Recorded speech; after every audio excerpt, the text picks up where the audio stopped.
vamos a enfocarnos en un tema importante, un tema principal dentro de los contenidos de arte y folclore, y es el tema de patrimonio cultural.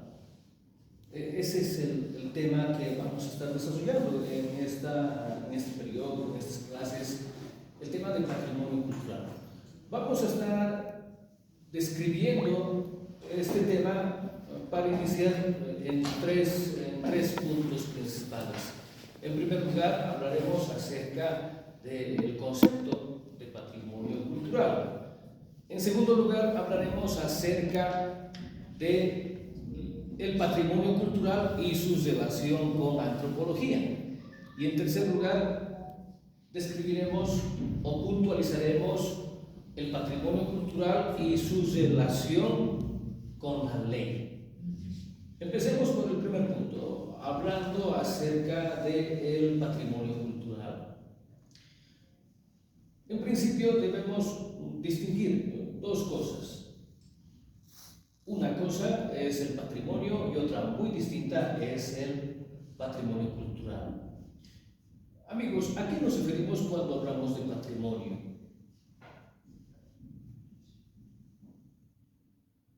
¿Alguien podría darme algún ejemplo acerca de patrimonio? Una herencia o algo así.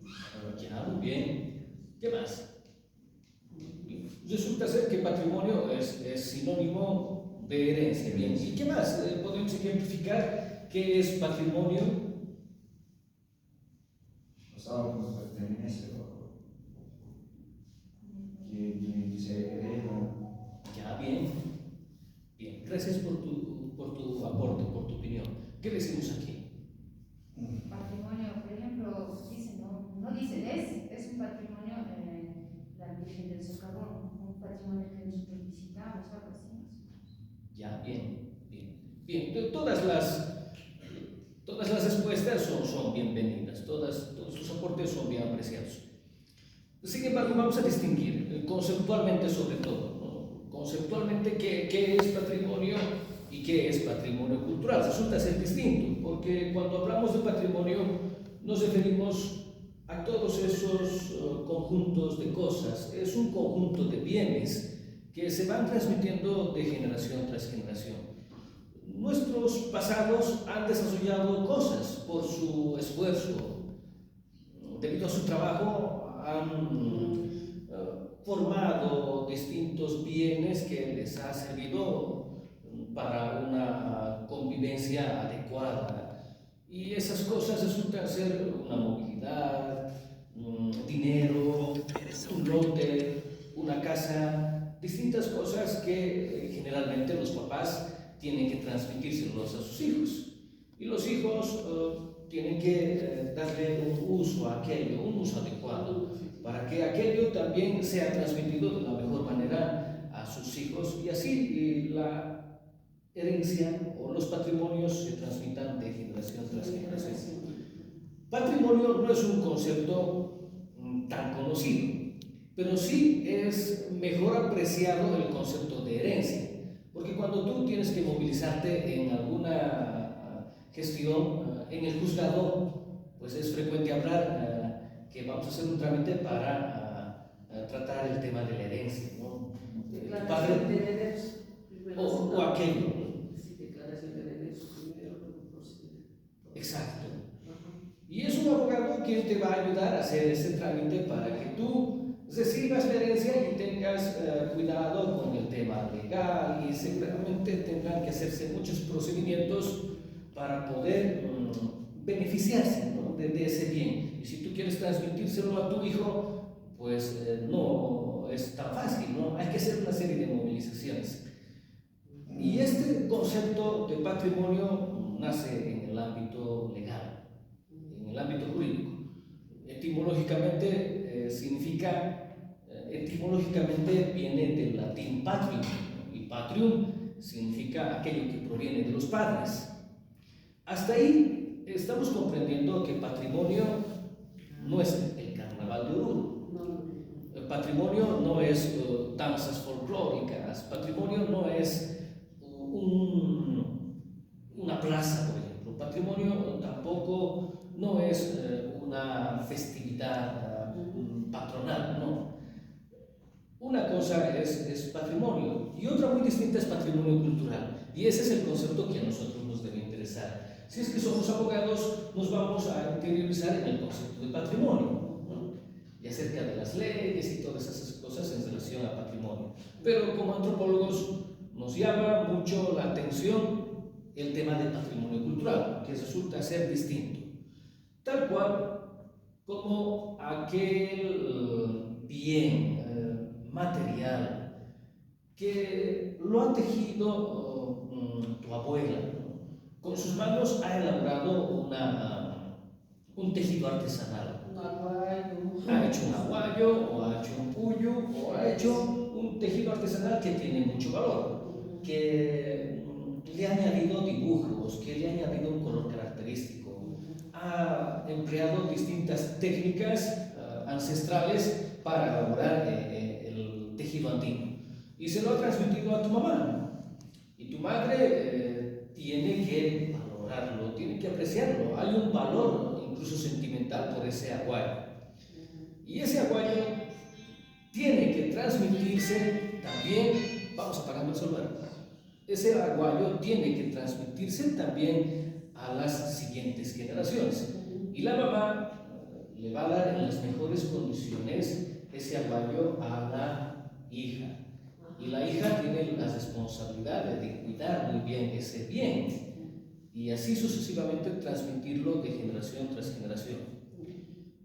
Pero, Es decir, licenciado, pero eso es un hecho tangible, pero habría, digamos, uno que fuera intangible, algo que no se ve, porque es la enseñanza, como usted dice, la enseñanza de tejer, el método de la enseñanza, o sea, de la realización del tejido.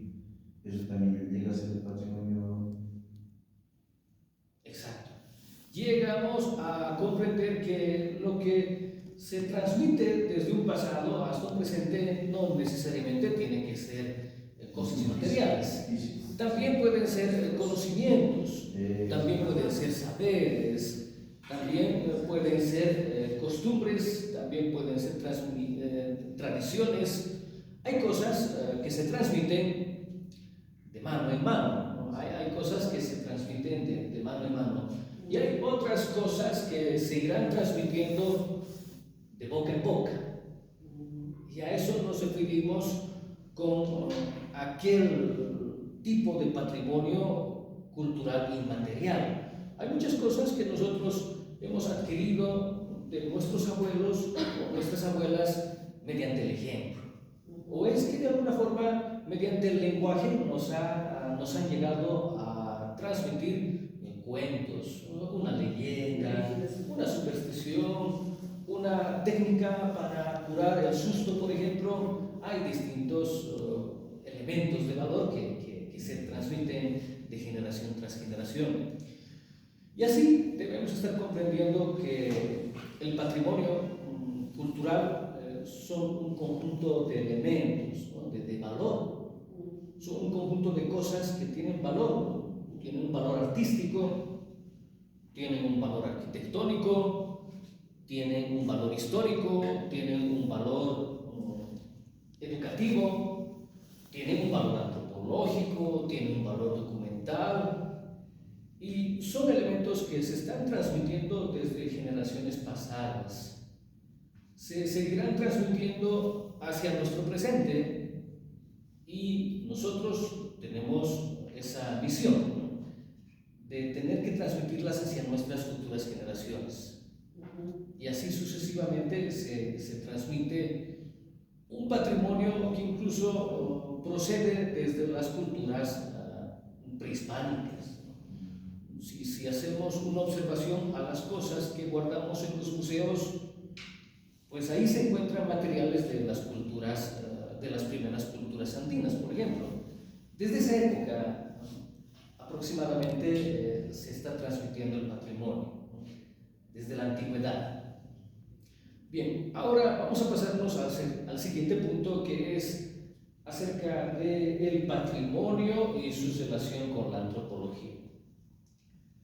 Ese es un punto importante también. El y su relación con la antropología. Bien, hay distintos tipos de profesionales que se relacionan con el patrimonio cultural. Encontramos a arquitectos. Los arquitectos se especializarán para trabajar con patrimonios arquitectónicos. Generalmente en nuestras comunidades rurales hay muchos patrimonios arquitectónicos y son precisamente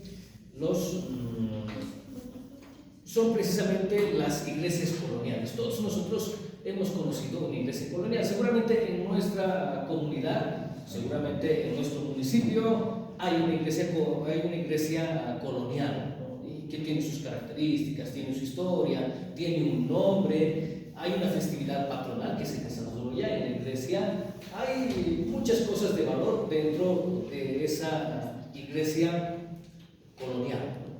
Bien, las iglesias coloniales a veces con el transcurrir del tiempo sufren algunas problemáticas. Generalmente se deterioran, ¿no? Porque lo material no es perenne, lo material no es para toda la vida. Tal como el ejemplo de nuestro Cine Palais hace 30 años era imponente, ¿no? Era uno de los edificios más exaltantes todavía, pero poco a poco ha ido decayendo. Y eso también sucede con nuestras iglesias coloniales de nuestro departamento. Una parte de ellas se deteriora y hay que hacer proyectos de restauración o conservación. Y es ahí donde trabajará un arquitecto, ¿no? Es su especialidad. Va a elaborar un proyecto o va a ejecutar acciones para poder revitalizar ese espacio arquitectónico. Bien. Y también hay otro profesional que trabaja también con patrimonios culturales y será licenciado en turismo.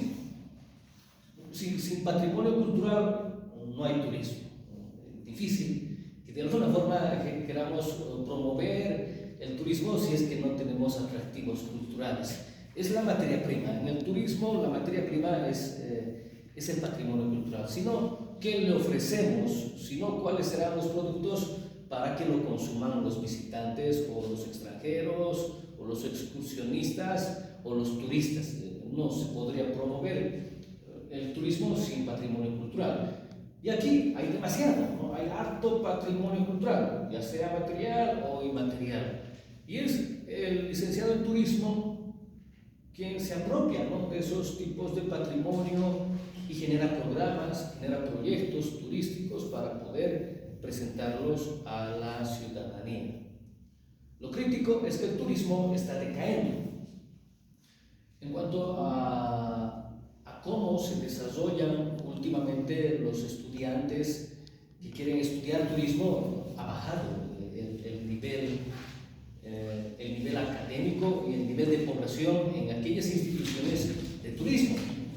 Esto nos debe llamar la atención, porque últimamente no quieren estudiar turismo y son las instituciones educativas tal como UDABOR, tal como instituciones que forman especialistas en turismo a nivel medio. Vamos a hacer demasiadas campañas porque últimamente ya nadie quiere estudiar turismo. Es una problemática actual, ¿no? Sin embargo, a veces también los gobiernos departamentales y municipales no apoyan esto. Generalmente quieren que las propuestas salgan de las comunidades. Y esto se trata también de dinero. Hay que movilizar fuertes ejecuciones presupuestarias para promover el turismo, cosa que a veces es un poco delicado promoverse. Ahora, ¿qué hace el antropólogo? Con relación al patrimonio cultural, también es un especialista. También trabajará con distintos proyectos sociales para trabajar con distintos patrimonios. Hay una actividad que se realiza y es la gestión para la declaratoria de patrimonios culturales. Y son los antropólogos los que generalmente trabajan para realizar esos trabajos, ¿no? Para hacer esa descripción técnica del patrimonio cultural de la iglesia, en este caso de la iglesia colonial. Hay que realizar una gestión para promover su declaratoria. Hay beneficios.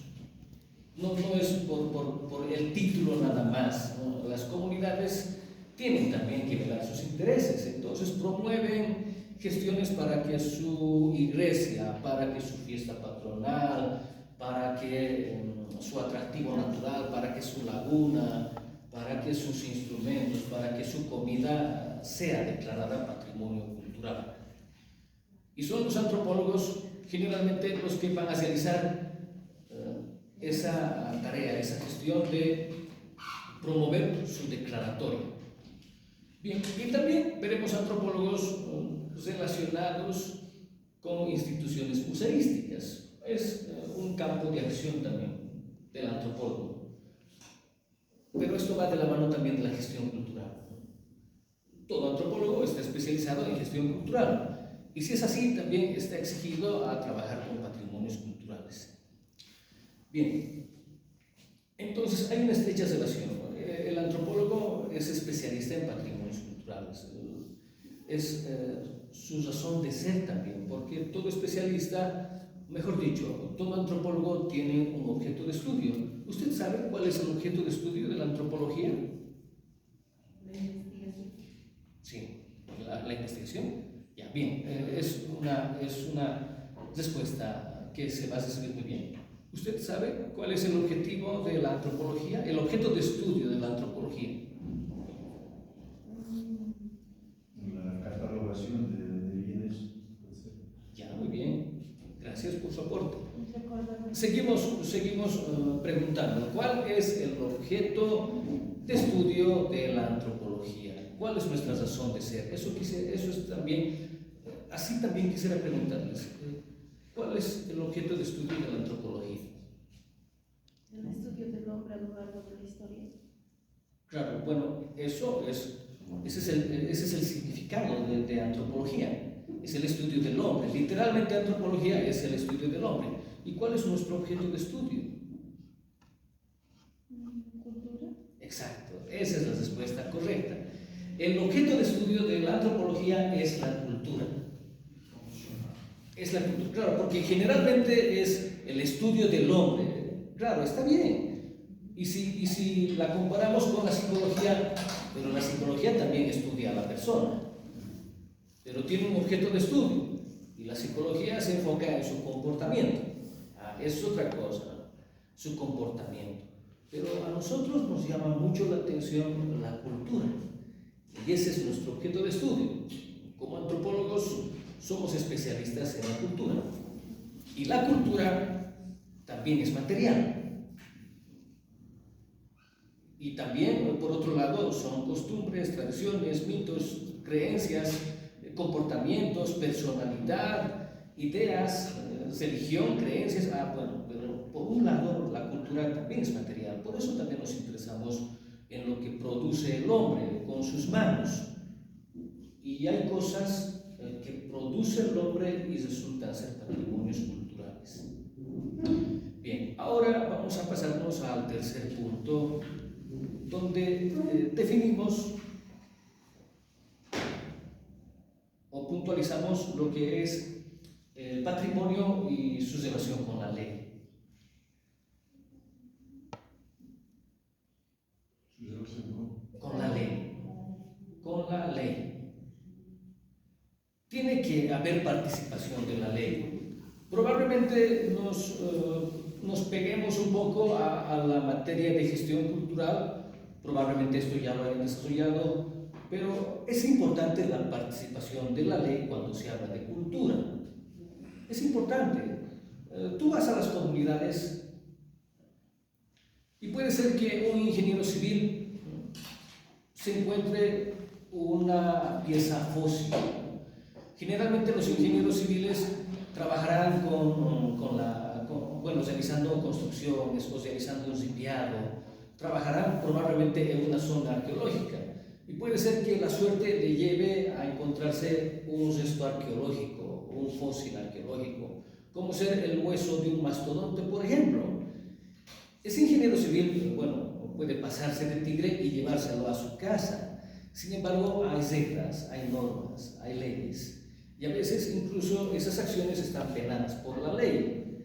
Incluso hay antropólogos que no hacen éticamente su trabajo y tienen también problemas con las comunidades, porque el antropólogo interviene, encuentra un yacimiento arqueológico, le llaman la atención piezas y las emplea personalmente, o es que de alguna forma les da un uso inapropiado, o es que las hace desaparecer. Sin embargo, generalmente esto se repercute en los problemas con la comunidad, porque ese patrimonio o ese conjunto de cosas que se encuentran en los yacimientos, pues prácticamente es de todos, tal como dice la ley, ¿no?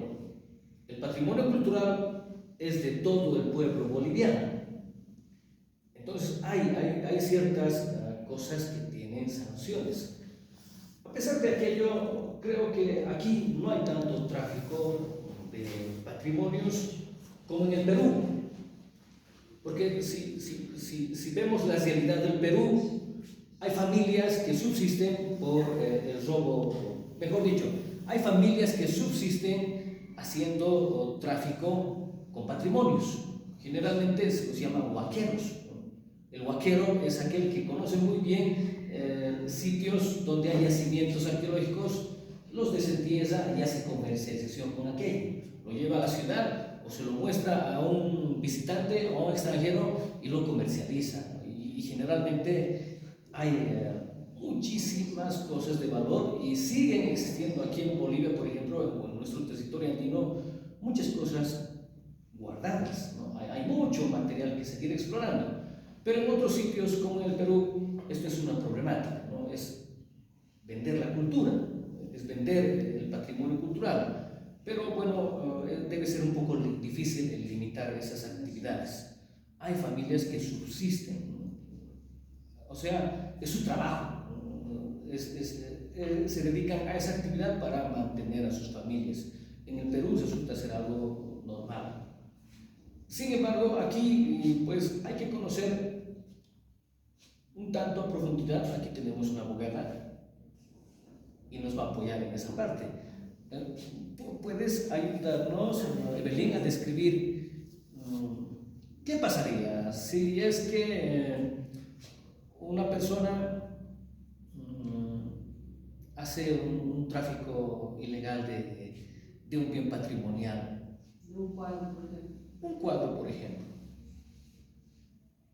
No, pues son sancionados porque el cuadro debe valer y debe significar en el país que está perteneciendo. Bien. Y la pintura, o sea, tiene valor en su lugar, ¿no? Entonces, al llevar a otro lugar, de acuerdo al país, de acuerdo a sus normas, a sus reglas, deben ser sancionados. ¿Hay alguna ley que ampare al museo o al dueño de Las iglesias. Sí, ¿Cuál es? no conozco la verdad, pero sí debe haber. Ya bien. Hay, ¿no? Es que a veces creemos que porque la ley no afecta a la persona, entonces no es tan importante. Y hablamos de la ley 530, ¿no? Es la ley del patrimonio cultural boliviano. Ha sido promovida a partir del 2011, ¿no? Justamente en el gobierno de Evo Morales. Bien. Hay que explorar esa ley, ¿no? Disculpe, licenciado, porque sabe que donde en mi barrio había una familia que robaba de las iglesias, salían en la noche, en la mañana, de todos, creo que han ido robando de las iglesias los cuadros, sus cositas, todo, y vendían en la calle. Y Sí. nadie les ha descubierto. Sí, es una... De generación en generación, sus papás primero estaban fallecidos, los hijos ya también continuaron y después han desaparecido del barrio. Sí, las iglesias, bueno, y a veces la crítica, ¿no?, social con el tema de las iglesias, y por eso simplemente dicen las iglesias son millonarias, ¿no?, cuando tendrían que tener otro enfoque si quieren ser sociales. Y bueno, la mayoría de las iglesias, tal como la de Copacabana, cada año sufre un robo, la de Copacabana. Claro. Si es que no hacen desaparecer la Virgen, hacen desaparecer sus joyas o hacen desaparecer cruces. Y es una problemática fuerte relacionada con el tema de apropiación, ¿no? de bienes patrimoniales de forma negativa. Y bueno, vamos a comprender un tanto generalmente lo que es la ley 530, ¿no? Y bueno, hay distintas cosas que nos llaman la atención, ¿no? Acerca de la ley 530. ¿Quiénes administran patrimonios? Resulta ser una pregunta interesante, ¿no? Aquí en este departamento hay instituciones públicas que tienen estrecha relación con el patrimonio cultural. Ahí está la gobernación departamental de Oruro. Gisela, si no me equivoco, trabaja ahí. ¿Dónde trabajas, Gisela? En la gobernación. ¿Con el área cultural? Encargado es el secretario departamental de Cultura y Turismo. Ah, ya. Nos vas a brindar información. Te vamos a entrevistar para que nos menciones cómo se promueve ahí la gestión, ¿no? del patrimonio cultural. Bueno, hay instituciones, bueno, en el municipio también tiene que interceder con patrimonios culturales, ¿no? Va a haber carnavales, entonces, ¿quiénes tienen que ser las instituciones que se relacionen con la organización? Por ley, ahí está implícita, o ahí tiene que interceder la ACFO, el Comité de Etnografía, la Gobernación de Oruro, ¿no? Es una triangulación, no es la Gobernación de Oruro, la ACFO, ¿no? La ACFO, la Alcaldía y asimismo el Comité de Etnografía, ¿no? Según la Ley 604. Entonces, el Ministerio de Cultura está en la Ley 604. Ya lo vamos a averiguar, que quede pendiente aquí. Bien. En definitiva, es importante la participación de la ley. La ley tiene relación también con la cultura, solamente que nos hace falta un poco explorarlos. Bien, hasta aquí vamos a quedar con la orientación. Y vamos a continuar posteriormente, pero vamos a trabajar afuera. Con los estudiantes del diurno estamos trabajando en la Plaza 10 de Febrero para contextualizar estos acontecimientos. Resulta ser mejor. Yo puedo mostrarte aquí un video de patrimonio cultural, pero mejor vamos a conocer los patrimonios culturales y vamos a dirigirnos a distintos